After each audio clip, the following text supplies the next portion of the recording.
دیکھیں یہ براہین قاطعہ صفحہ نمبر 183 اٹھا کر دیکھیں. سوال کیا تھا؟ سوال یہ تھا یہ جو پکے مدرسے ہم نے بنا لیے ہیں، 7 پیریڈ ہم نے لگا لیے ہیں، ایک پیریڈ تفسیر کا ہوگا 40 منٹ کا، ایک پیریڈ حدیث کا ہوگا 40 منٹ کا، ایک پیریڈ گرامر کا ہوگا، مدرسے پکے بنا لیے، طلباء کو اچھے کپڑے دیے، کھانے دیے، اس کی دلیل کیا ہے؟ تو کہنے لگے اس کی دلیل صفہ ہے. ہم نے کہا کون سا صفہ؟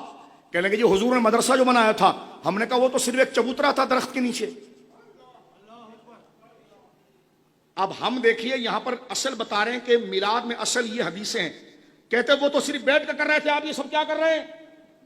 جلوس بھی نکال رہے، جھنڈے بھی. ہم نے کہا یہ وقت کے تقاضے کے اعتبار سے ایک مباح چیز ہے جس کا کرنا کوئی فرض نہیں، ضروری نہیں.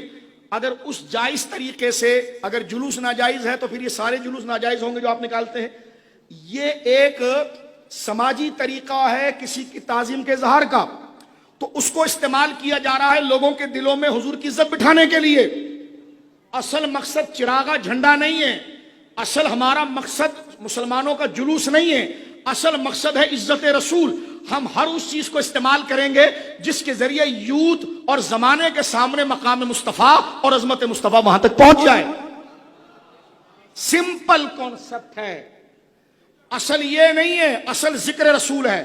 اب آپ سنیے، پوچھا گیا یہ اتنے بڑے بڑے مدرسے، اتنی بڑی بڑی عمارتیں، طلباء کے لیے اچھے اچھے کمرے، ان کے لیے لباس، بڑی بڑی عمارت، اے سی، ایئر کنڈیشن، گیزر سب لگا ہوا ہے، یہ ناجائز نہیں ہے؟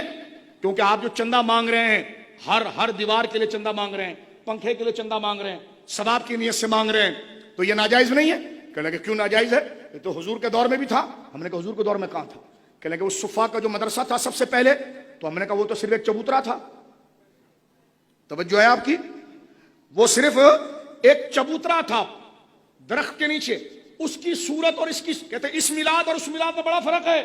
ہم نے کہا اس مدرسے اور اس مدرسے میں تو زمین آسمان کا فرق ہے. وہ کھلے آسمان کے نیچے تھا،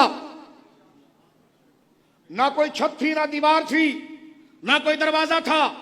طالب علموں کے پاس بسترے نہیں تھے، کسی کے پاس تہبند ہے تو قمیض نہیں، چادر ہے تو اوڑے تو جناب آدھا پاؤں کھلا رہ جائے. وہ مدرسہ کیسا، یہ کیسا؟ اس کا نام صفہ. اپنے مدرسوں کو جائز کرانے کے لیے اصول کیا بیان کر رہے ہیں؟ کہتے ہیں نام کا فرق ہے، لہذا اصل تو سنت وہی ہے. ہاں تبدل ہیت مکان کی ہو گئی ہے. ہاں جو صورت تھی ظاہری وہ بدلی ہے نا، کام تو وہی ہے. میں نے کہا کیا؟ کہنے کہ صرف صورت اور اسٹائل بدل گیا ہے نا، کہ ہم نے لال کلر کر دیا ہے، عمارت بنا دی ہے، دروازے لگا دیے ہیں، کھڑکیاں لگائی ہے. تو کہتے ہیت بدلی ہے، اسٹائل بدلا ہے، کام تو وہی ہے. میں نے کہا آپ کا قاعدہ تھا کہ ہیت جدیدہ کو اختیار کرنا بدعت ہے. یہ تو آپ نے خود ایجاد کیا تھا کہ اگر کوئی ہیت قضائیہ، اس جیسی ہیت اگر رسول اللہ کے دور میں نہ ہوئی ہو، اب وہ ہیت اختیار کی جائے تو وہ بدعت ہے، لہذا میلاد بدعت ہے. اور آپ نے خود یہاں تسلیم کر لیا کہ یہ ہیت اور اسٹائل صفہ کی رسول اللہ کے دور میں نہیں تھی. آپ کو ماننا پڑا ہیت بدلنے سے چیز حرام نہیں ہوتی اگر اصل مقصد وہی ہو. باشتی زبر اٹھائیے، اس کا 11واں حصہ عید کا بیان نیٹ پر دیکھیے، اس میں موجود ہے. کسی نے سوال کیا حضرت ہمارے وہاں مولوی صاحب عید کی نماز کے بعد دعا کرتے ہیں، تو عید کی نماز کے بعد دعا رسول اللہ سے ثابت ہے، صحابہ سے ثابت ہے، تابعین سے ثابت ہے. تو باشتی زیور بھی دیکھیے، فتاوی دارالعلوم دیوبند بھی دیکھیے، پوری دنیا سن رہی ہے. میں ان کے لکھے کا مفہوم بیان کر رہا ہوں. جواب کیا دے رہے ہیں وہ کہتے ہیں کہ دیکھیں عید کی نماز کے بعد دعا اور عید کے خطبے کے بعد دعا نہ رسول اللہ سے ثابت ہے، نہ صحابہ سے ثابت ہے، نہ تابعین سے ثابت ہے. لیکن دعاؤں کے بعد، نمازوں کے بعد دعا کا ثبوت ہے، تو یہاں پر بھی کر لیا جائے تو مسنون ہے.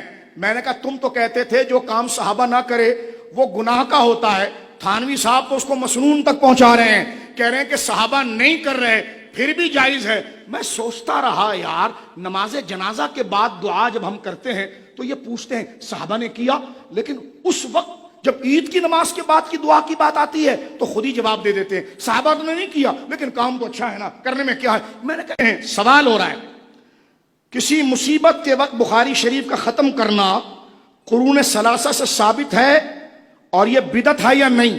یعنی مصیبت آ جائے اور بخاری شریف کا ختم کریں قرون ثلاثہ، حضور کے دور میں، صحابہ کے دور میں، تابعین کے دور میں، ثابت ہے یا بدعت؟